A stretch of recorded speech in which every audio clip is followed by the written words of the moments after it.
Hello everyone, my name is Liang Zili. I'm leader of Team A. My name is Yao Xinyi. Hi everyone, I'm Hong Yutian. Hi everyone, I'm Ding Yingfei. Good morning, lecturer and everyone. These are my team members. Hello everyone, my name is Liang Zili. I'm leader of Team A. We are Team A today. We analyze Dior's global human resource management. Briefly introduce Dior, founded in France in 1946 and owned by LVMH. It provides luxury fashion, leather goods, cosmetics and jewelry, operating in over 70 countries globally. This is our agenda. We will introduce Dior's MNC structure, French headquarters HR practices, compare HR between France and Singapore, carry out critical assessment and draw a final conclusion. Hello everyone, my name is Yao Xinyi.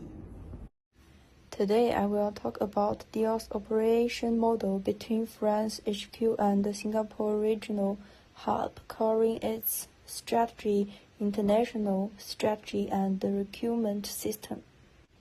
First, Dior's multinational strategy. France is the global headquarters in charge of brand strategy, design, and global brand management. Singapore acts as Southeast Asia hub, managing local retail and regional daily operation. This two-layer model has pros and cons. It protects Dior's luxury brand image, supports global coordination, and taps Asian markets, but Singapore teams lack decision-making power, and dual office lead to high operating costs. Next, Dior uses a transnational strategy to balance global standardization and local adaptation. All design, branding, and quality rules are set in France to keep consistent premium experience worldwide. Singapore adjusts marketing, local events, and partnerships to fit Southeast Asian customers' culture. This maintains Dior's global prestige while satisfying local demands, yet Dior struggles to balance unified standards and regional tweaks and resolve cross-market cultural gaps. And finally, its different recruitment rules in France and Singapore. At France head office, Dior helps people in three ways: internal promotion, graduate plans, and top fashion school cooperation. It looks for people with fashion industry knowledge, creativity, multiple language skills, and people who fit Dior's brand culture. In Singapore, Dior finds workers from job websites, hiring agencies, and local universities. Recruiter focus on customer service skills, global thinking, leadership, and retail work experience. To sum up, Dior's France-Singapore model keeps brand rules central in France while letting Singapore fit local markets. Its different hiring rules help run this global local business plan. I'm Ding Yingfei. I do in training and development. Christine Dior focused in developing employer skill and marketing the luxury service. Tada training also support the leadership development. And the business golf deep training. Dior and Aurora and orientation, technical leadership, and the customer service and training. To ensure employers perform effectively, deliver excellent customer and experience services.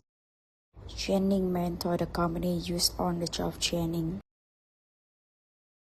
Workshop, e-learning, and the mentoring improve employee knowledge and the support character development.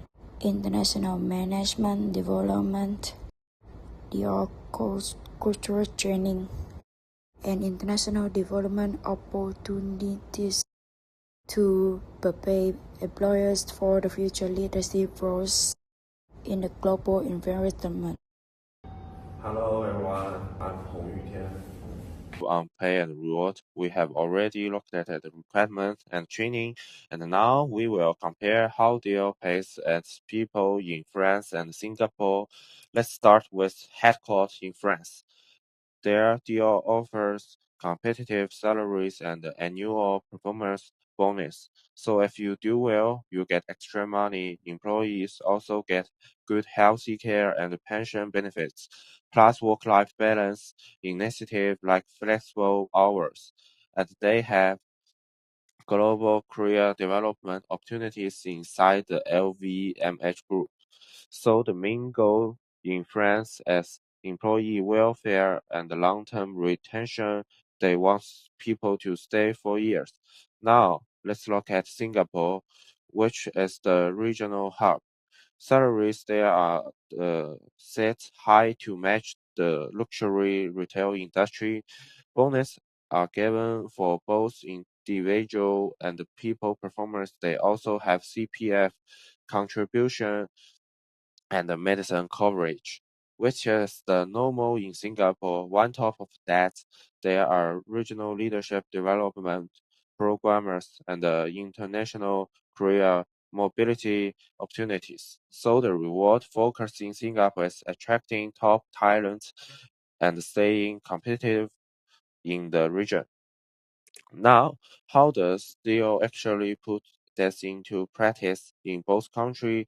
They use competitive salaries, performance-based bonus, employee discount and benefits, and clear career progression paths.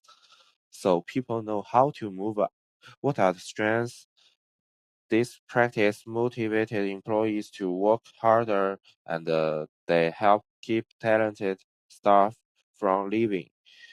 But there are also weaknesses. One is high labor costs. That's expensive for the company. Another is performance pressure can sometimes affect employee well-being. People might feel stressed, so DO has to find a good balance. That's everything about the pay and reward. Next, my teammate will move on the critical assessment part. Thank you.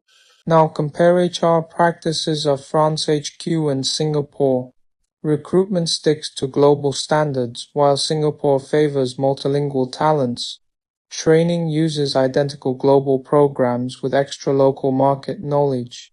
Reward system follows the global framework, only modified to fit Singapore's labor market salary level.